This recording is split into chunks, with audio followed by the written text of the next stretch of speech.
So we go on to our first speaker, and we're lucky to have with us Dr. Anahita Kate, who's a consultant cornea and anterior segment cataract and laser vision correction from the L.V. Prasad Center at Hyderabad. And she's going to be talking on a very important topic, Mooren's ulcer step ladder management. On to you. Thank you, Dr. Chitra, for the opportunity to present here today. So I will be discussing Mooren's ulcer in terms of its differentials and management. Basically, how do we approach a patient when we see a case of peripheral corneal involvement? So as we know, Mooren's ulcer is a disease which is usually limited to the elderly. When it does occur in young individuals, it tends to be more malignant, more aggressive.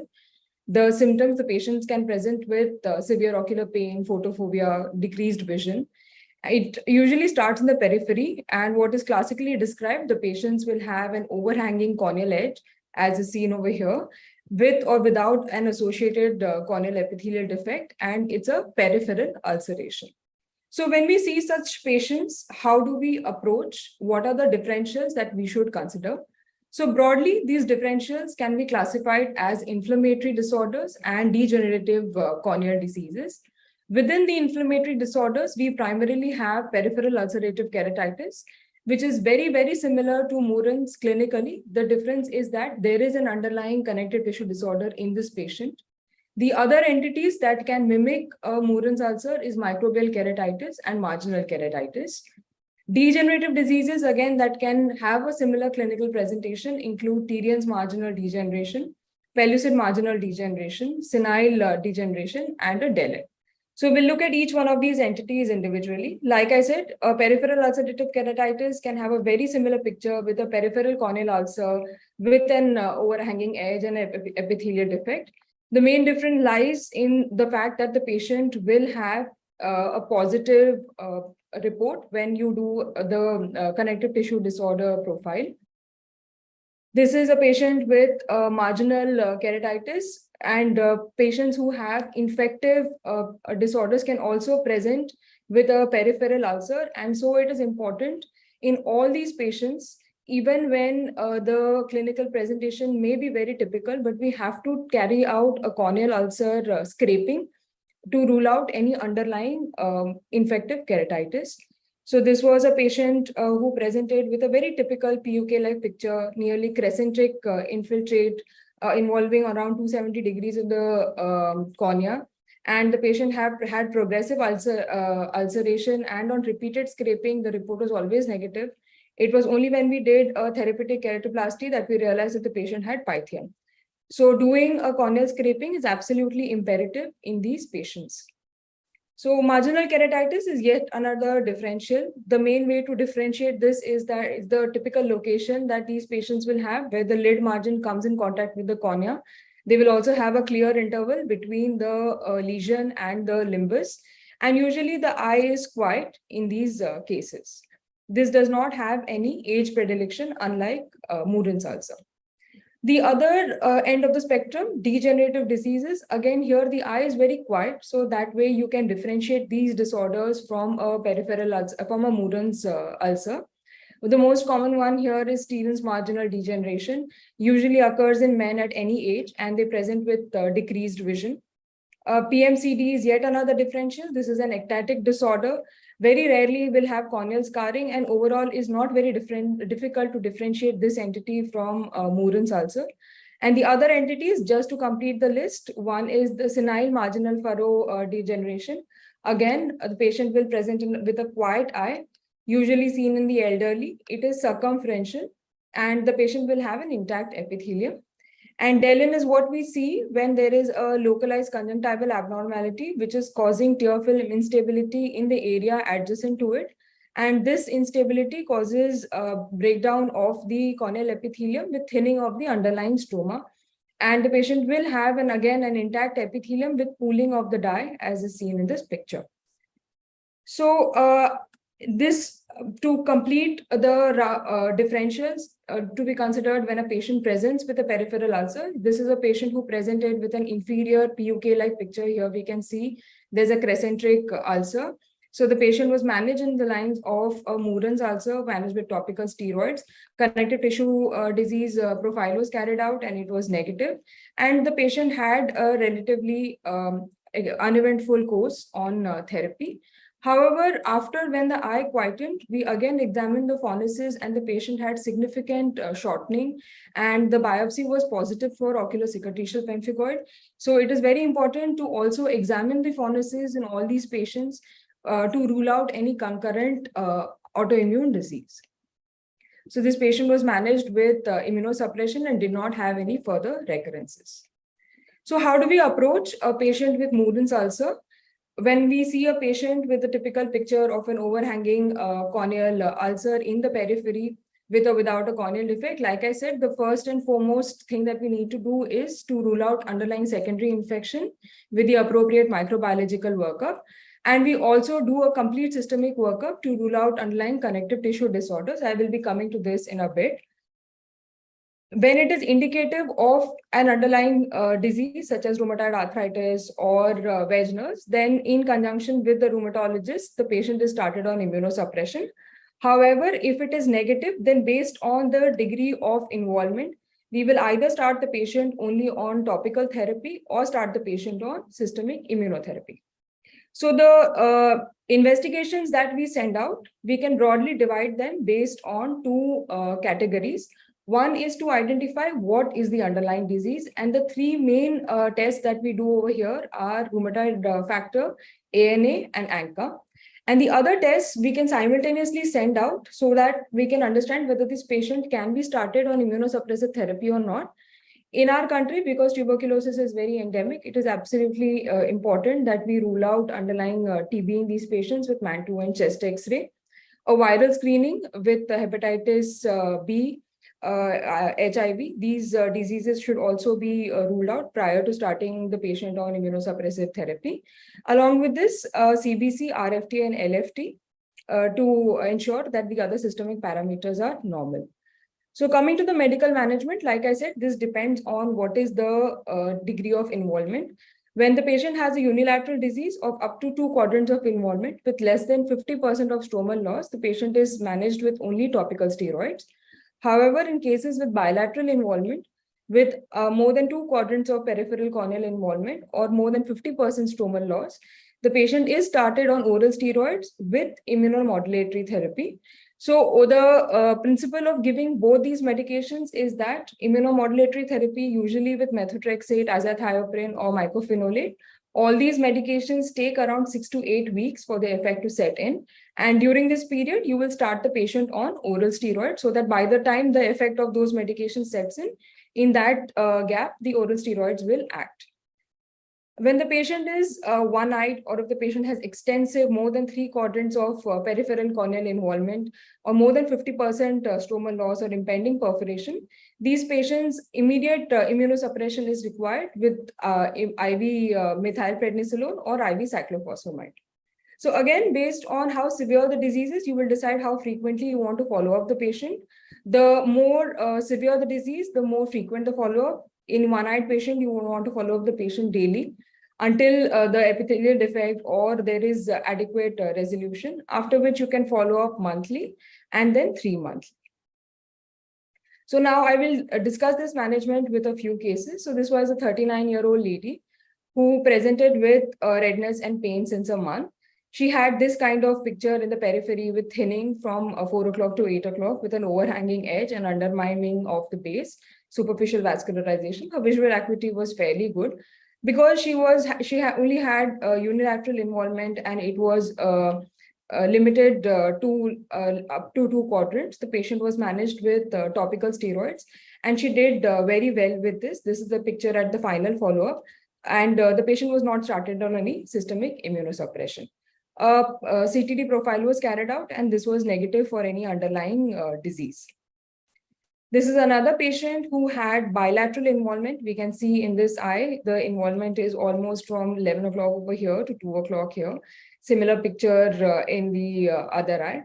So this patient was started on oral steroids and received IV methylprednisolone as well in view of the extensive bilateral involvement, along with IV cyclophosphamide. Concurrently, the patient was also started on oral methotrexate, and the patient did well on 2 months later. This is a similar case. So the difference I wanted to highlight from the previous case and this case is that even though this patient had bilateral involvement, this was an elderly patient, he was managed only with oral steroids and oral methotrexate. So the degree of involvement that is seen over here is because of the chronic course of the disease. But this particular episode— Doctor, 1 minute more. Yes, this particular episode of the patient was relatively indolent. So this is the response that we noted with 1 week course of oral steroids, and over a period of time, the patient did very well. This is after 1 month of oral steroid, and the patient was maintained on oral methotrexate. So this is the last case. This is again a one-eyed patient. Because the patient was one-eyed, the patient was started on IV methyl prednisolone and had very good resolution. And because of the corneal scarring, the patient, we did a optical PK with a broad tarsorrhaphy, and the patient maintained good vision until the last follow-up. This is nearly 4 years after the optical PK. Just a small note on managing perforations in patients with Mooren. Cyanoacrylate glue is the most commonly used modality. It is used for closing perforations less than 3 millimeter. For larger perforations, multi-layered AMG such as this is a very good option. Tenon's patch graft is another option that can be employed in these patients. Corneal patch grafts can also be carried out in the periphery. Later on, if there is significant astigmatism or significant scarring, the patient can be taken up for an optical PK. If the perforation is very large, the patient has to be subjected to a tectonic penetrating keratoplasty. So to summarize, in these patients, first we need to rule out an underlying systemic disease, a connective tissue disorder. We need to rule out a concurrent microbial keratitis. Immunosuppression is the mainstay of management of Mooren's ulcer.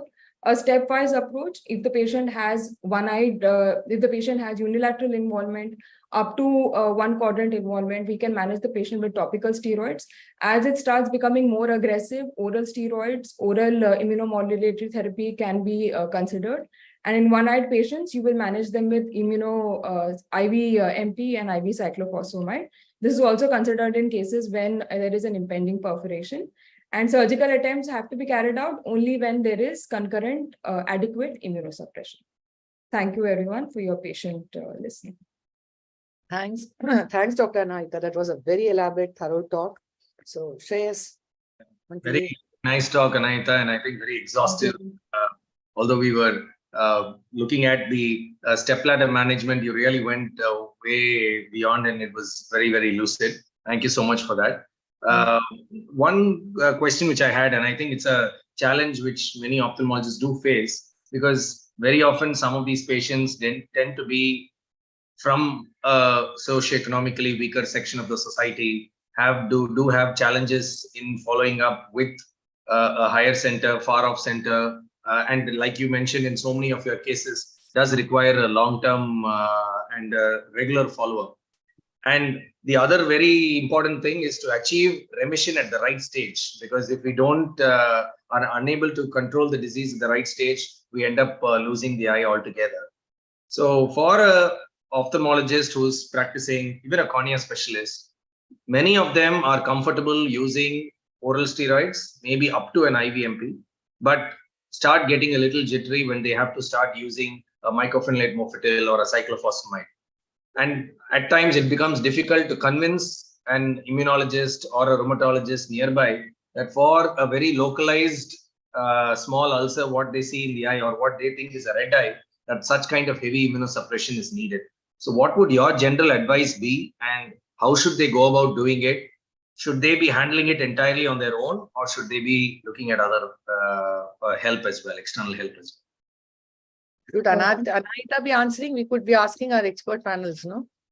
Sure. I thought we'll first hear from Anahita. She's an expert in immunology and therapy, and then of course we'll take it up with seniors.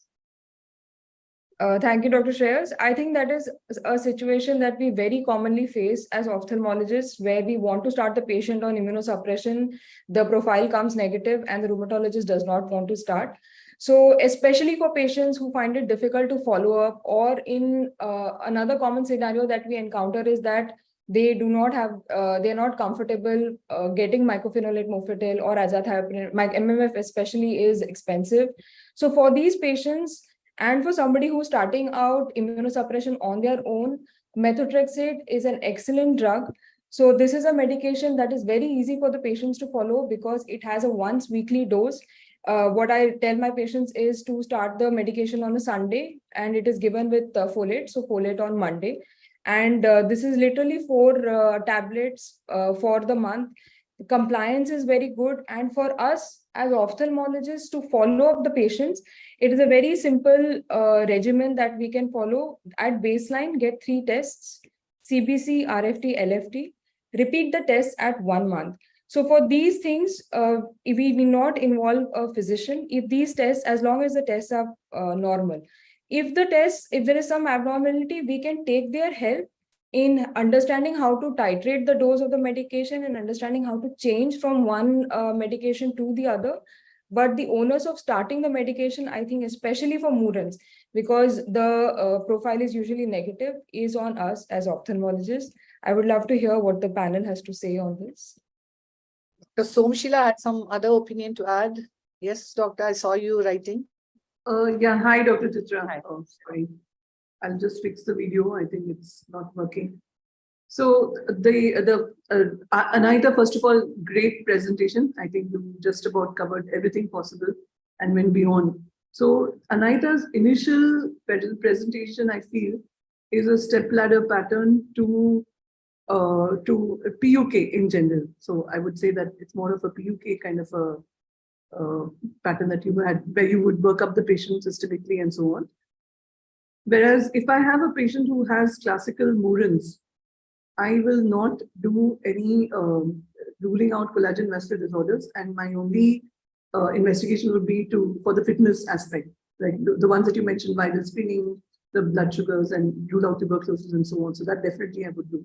And in my experience, that I have seen that there's not been even a single patient where I've seen classical Moorens and I said, ANCA is positive for this patient, so maybe it's GPA after all. So that's never happened, and I'm sure Shreyas and Anahita would agree as well. So this one conventional teaching we have in institutes, I think we should probably get out of it, that if a patient is a classical Moorens, then you're not going to get anything. Whereas in the patient that you showed, Anahita, that lady who had inferior, it started from there. That didn't look classical till the later visits. So that patient, I think that it is prudent to do everything, all the workup. I would agree with that. The second difference of opinion I had from what Anahita has presented and published also, I think, is that despite the initial picture being mild, that is just that picture abhi baki hai kind of thing, and these patients worsen over time. And even if you get away with using topical steroids and fix the right eye with some conjunctival resection or whatever is required, they come back years later with the other eye involved. And the one-eyed patient you had would have started off like this. In the worst eye, would have had started off like this. So in my experience and practice, what I do is that I immunosuppress at least oral steroids, a course of oral steroids in the initial, when that particular patient you showed me, I would have started that off with the hope that she doesn't present with a worsened stage later. So that's what I had to add, Dr. Chitra. Yeah, very valuable information. You managed to follow the classical dictum where, the younger age patient, bilateral presentation, fewer versus more clock hours, all this which we were taught as a marker for a more aggressive initiation of therapy versus just topical steroid or just topical steroid with some oral steroid top-up. Yeah. In a very aggressive case of Moorens, and like how well do these patch grafts do hold under immunosuppression? Sunita, Dr. Merle, anyone? Yeah, I think some of the patients where they are not amenable, actually generally now the trend to do a corneal patch graft has sort of reduced because we have so many other ways of managing. The larger perforation you can actually manage with multi-layered AMG, with the T-nonce patch graft. So these modalities are far more common now, which was probably not practiced earlier. But having said that, we have a few cases where we have to do a corneal patch graft. And once the disease is sufficiently controlled systemically, I think they do quite well. And there are patients where we have patch grafts in the long follow-up, they have been stable and doing well. So patch grafts, generally, the indications will be very few, but yes, if we have to, if the disease is under control, they do quite well. Dr. Somashila can also add, because I think earlier times, the main modality, because tenons and EMG was not so popular that time, we used to do most of the times patch grafts only for these perforations in the periphery. Corneal patch grafts don't do well, neither does the large graft. So that would be the last option. Nothing else works.